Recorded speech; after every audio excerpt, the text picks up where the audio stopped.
arahemuka atesha agaciro ibyo yari yararonse byose. Turaruhutse mbega umaze gupfa nerega n'ibyo hariho abantu bapfa abantu bagakoma amashi. Okay, iyi ni Burundi News TV. Wowe urinde nakumenye sangwa kazi inshuti banywanyi bacu, turasubiye kuba mwiriwe canke mwaramutse bivanye naho muherereye kuri mwe mwese mwumviriza ibiganiro byacu muherereye irya nino ku migabane y'amakungu ya kure, abatwumviriza muherereye irya nino mu karere k'ibiyaga binini, eka namwe mwese muri ko mwumviriza ibiganiro byacu muherereye irya nino ngaha mu gihugu cacu c'u Burundi, tukaba tugarutse kugira tubashitse ko makuru akomeye cyane avugwa irya nino ngaha mu gihugu cacu c'u Burundi. Ndagukenguruke cyane we wajeje gufyonda sabone kuba tarabikora, ndabasabe kumanuka munsi y'video murabaho iri jambo sabone mu fyondeko, muracamo narakazogera naho nyene mu fyondeko, hama tuje turabana makuru n'ibiganiro tubashitsa ku munsi. Ibiganiro byacu vy'uyu munsi biraza gufatira ku ngingo nkuru zikomeye cyane, ni mu nyuma zuko amakuru akomeye cyane ahejeje kudushikira, inkuru mbi cyane kuri General Bunyoni akakanyi irashitse iva mwibohero rya Gitega. Itangazo riturutse mu biro vy'umukuru w'igihugu rirahejeje gushika, umuyobozi w'ibohero n'abakozi babiri bo mu gisata c'ubutungane kuri ubu barapfunzwe.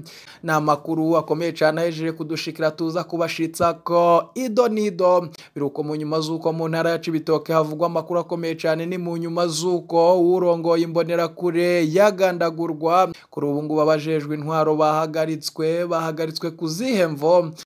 Ivyo navyo uraza kuvyumviriza mwidonido ry'amakuru yacu. Muri aya makuru yacu kandi turaza kubashitsa ko ibijanye n'urubanza rwa Jerome Niyonkuru, wa mupolisi yagaragaye avuga ubutumwa, arahejeje gufatirwa ingingo ikomeye cyane, hari abagize ico bamuvuga ko navyo uraza kuvyumviriza mwidonido ry'amakuru yacu. Biruko mu nyuma zuko makuru akomeye cyane ahejeje kudushikira ava mu bahafi ku butegetsi bwa Gitega, na cyane afatiye ku bijanye no kutavuga rumwe kandi kutarabana ryiza kuri hagati mu bategetsi batandukanye. Kuri ubu ngubu hari amakuru akomeye cyane avuga ko mukuru w'igihugu nyene icubahiro General Major Evariste Ndayishimiye atagifata ingingo ngo igenderwe ko, ngo hari umutegetsi akomeye cyane yahejeje kwigarurira ubutegetsi ngaha mu gihugu cacu c'u Burundi. Uwo ninde? Nawe uraza kumwumviriza mwidonido ry'aya makuru yacu. Nk'ibi biganiro byacu kandi turaza kubashitsa ko amakuru yo mwibanga ntangere yatambutse mu mezi yaheze, abanyagihugu bose mutegerezwa kumviriza.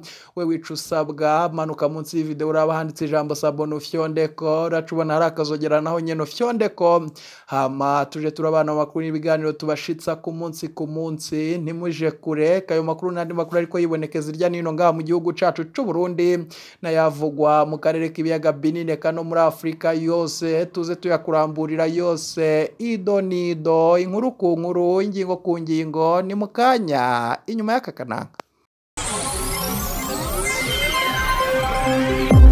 Eka ndabakengurukira inshuti banywanyi bacu mwahejeje gufyonda sabone, kuba tarabikora ndabasabe kumanuka munsi y'video muraba hari ijambo sabone mu fyondeko, muracamo narakazogera naho nyene mu fyondeko, hama tuje turabana mu makuru n'ibiganiro tubashitsa ku munsi.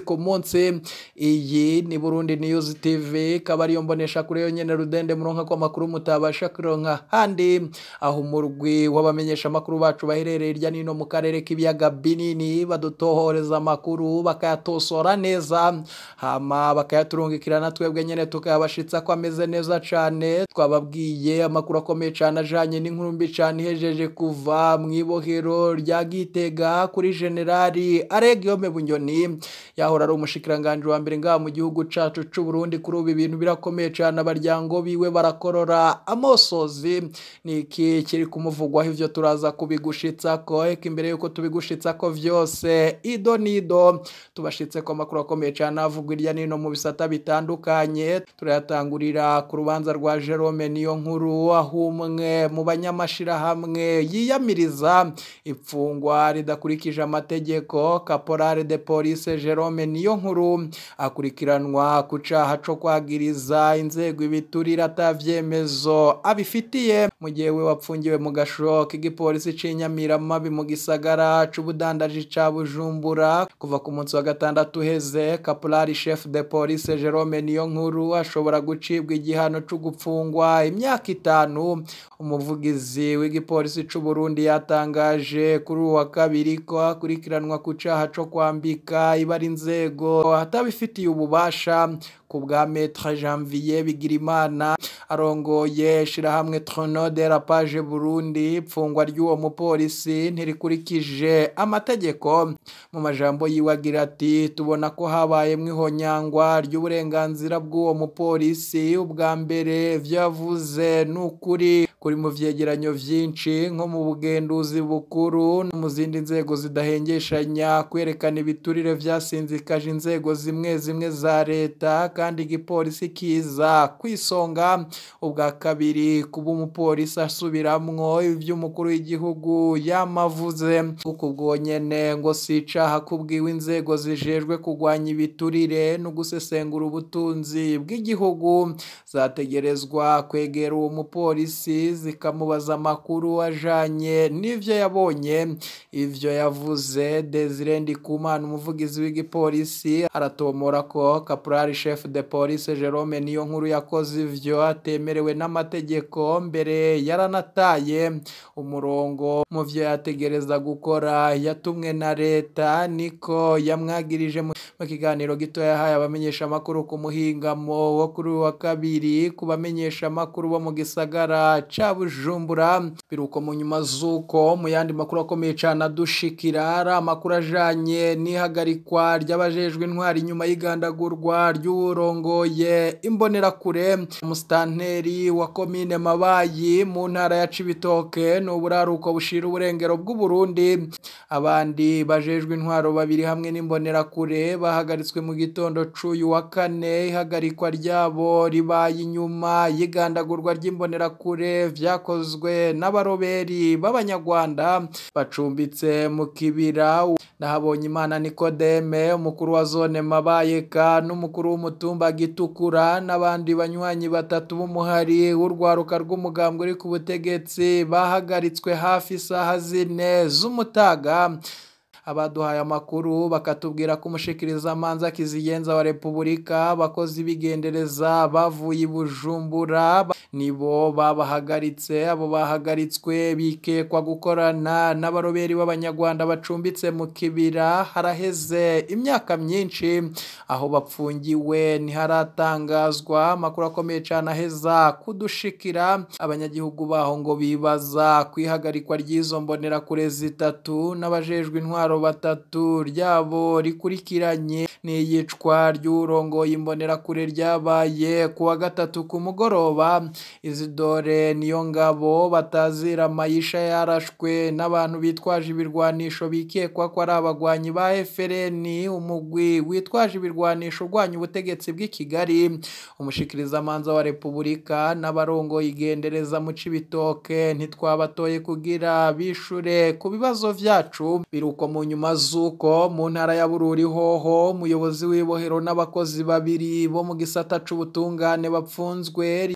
Lieutenant Colonel mu gipolisi Patrice Nkurikiye arongoye ibohero rya Muremwe mu ntara ya Rumonge n'ubumanuko bushira uburengero bw'u Burundi n'abakozi babiri bo mu gisata c'ubutungane muri iryo bohero barahagaritswe kuri uyu wa kabiri bagirizwa ko barekuye abantu 8 bakekwa ko ubwicanyi bwahitanye abantu bashika 10 mu ntara ya Bururi bihana urubibe muri Rusama uyu mwaka. Sentare isubiramwe ya Bururi yari yarekuye vy'agateganyo abantu 8 kuri 16 bagirizwa iyo dosiye kuri uyu wa mbere. Mugabo icariho c'umushikiriza amanza wa parike ikukira sentare isubiramwo ya Bururi yaciye yunguruza uwo muyobozi n'abo bakozi b'ibohero rikuru rya Murembwe bagirizwa ko baciye babarekura bataravye ko parike yafashe ingingo yo kubagumiza mu munyororo. Kuri uyu wa kabiri uko ari batatu baciye bahagarikwa n'umushikiriza amanza wa sentare isubiramwo ya Bururi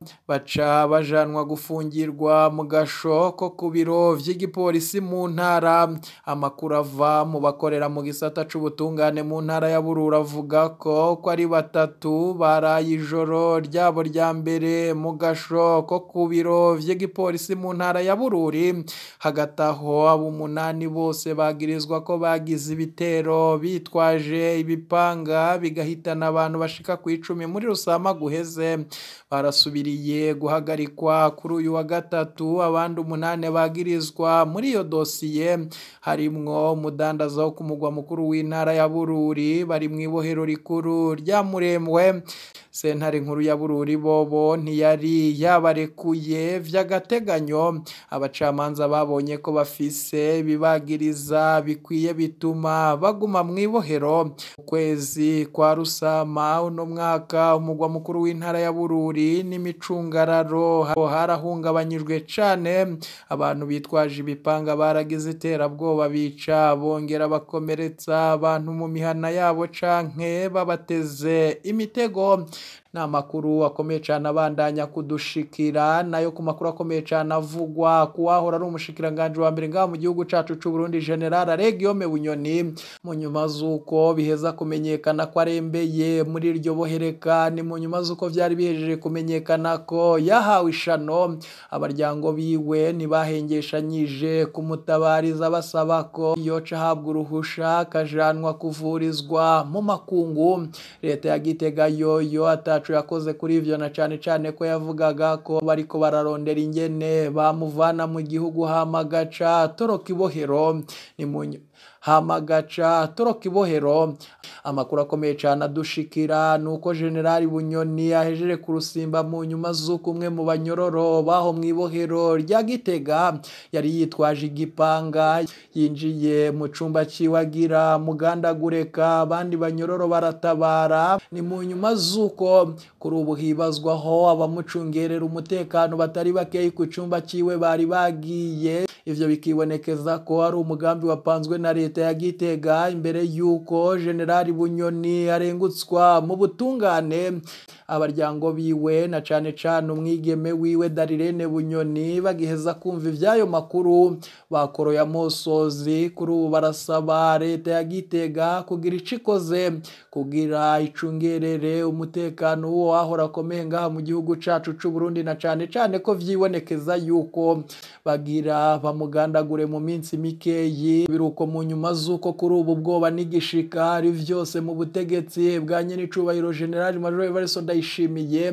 Ni mu nyuma zuko bivugwa ko kuri ubu igihugu kirongowe na Colonel Senateri Reveriyano Ndikuriyo, na cane ko ingingo atafashe itokwemezwa ngaha mu gihugu cacu c'u Burundi. General Major Evariste Ndayishimiye arafise ubwoba ko ashobora gutembagazwa mu minsi mikeyi. Tugiheza kumva ivyayo makuru twahawe n'abahafi ku butegetsi, abamenyesha makuru bacu batanguye kurondera umuco kwayo makuru. Ibizadushikira tuzabibashitsa ko vyose ido nido. Eka noneho tubareke mwumviriza amabanga akomeye cane mwanyegejwe akatari gake yari mu makuru yatambutse mu bihe vyatambutse. Nimwaheza kuyumviriza turaza kugaruka tubashitsa ko andi makuru akomeye cane avugwa irya nino ngaha mu gihugu cacu c'u Burundi. Nimuyumvirize. Hari benshi gushika ubu mwihweza ivyaha wahora ari umushikiranganje wa mbere ngaha mu gihugu cacu c'u Burundi General Guillaume Bunyoni yagirizwa. Na makuru akomeye cyane ahejeje kudushikira. Bimwe mu vyaha bishika kuri 5 ubutungane bwagiriza General Bunyoni harimwo guhungabanya umutekano w'igihugu, guhungabanya ubutunzi bw'igihugu, kwiha inyungu atarekuriwe, gutanga ibirwanisha atabirekuriwe no gutuka umukuru w'igihugu. Biboneka kandi ko ivyo yagirizwa biguma bihindurwa kuko umuvugizi wa sentare Ntahinyuzwa yaheruka gutangaza ivyaha 3. Ikindi kiboneka nuko ivyaha vy'agahomera bunwa yakoreye abarundi bitarimwo akurikiranwa ku vyaha vya politiki cane bifatiye ku rwanko rwabe na Perezida Ndayishimiye. Ntihabonekamwo kandi ivyaha bikomeye vy'ubunyonyezi yavuzwemwo mu ntwaro ya Perezida Nkurunziza. Vyinshi mu vyo Bunyoni yagirizwa nawe yaravyagirije benshi mu batavuga rumwe n'ubutegetsi. Ivyo nivyo dukesha Pacifique nini nahazwe. Gushika ubu ubu abatari bakeye bihweza imvo nyene icubahiro General Major Evariste Ndayishimiye yafashe ingingo yo kugira urukino rukomeye cane rwo kuraba abadahuza n'ubutegetsi bwiwe binyuze mu kwagiriza uwahora ari Somambike wiwe General Bunyoni ivyaha bikomeye cane harimwo no kumutuka. Ibihejeje gushika ni vyari bimaze hafi ndwi vyibazwa ko n'abatari bakeyi. Amasaha atari make yashikijweyo yabanje gushikira mu biro vy'ubuyobozi bw'ibohero, haciye akanya gatoyi aca yinjizwa mu gasho yari amaze iminsi ategurirwa muri iryo bohero. Abamubonye mu gatondo ko ku munsi w'ejo barumiwe, mu mapingu ku maboko afashe dosiye yiwe. Abapolisi babiri bagenda baramusunagura. Uko niko Bunyoni cha gihangange cahora cugaza amabarabara kugira kijye gusuma. Cha gihangange cyari cyarisangije ibarabara mu Gasekabuye. Cha gihangange mu mwaka wa 2015 cari gifise ikaramu hitamwa abicwa n'abakira mu baba bafashwe. Cha gihangange cakunze kwiyerekana mu nzahabu n'ibisayangana. Cha gihangange carungitse ibihumbi vy'inzirakarengane mu munyororo.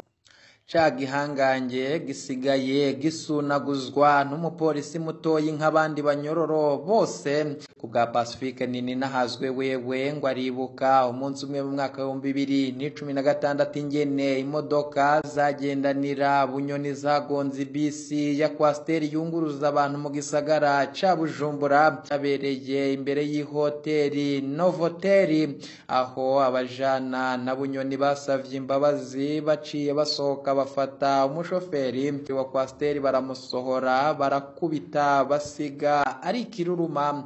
Eka Pacifique Nini nahazwe arabandanya yibuka amarira y'umuvyeyi wa Corovis Ntukamazina yafatiwe mu Kinindo kuwa 21 z'ukwicumi umwaka wa 2015. Ico gihe bavuga ko Corovis Ntukamazina na Emmanuel Kamana bari bapfungiwe muri kave muhira kwa Bunyoni. Abo basore ntibarigera basubira kuboneka.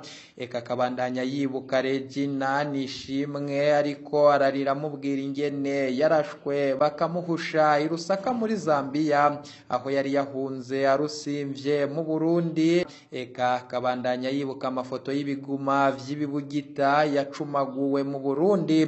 Akabandanya yibuka kandi umugabo wa Lidia Nibogora mubwira ingene yagiye kwinginga Bunyoni ngo yihangane agumane imigenderanire myiza n'umukenyezi wiwe.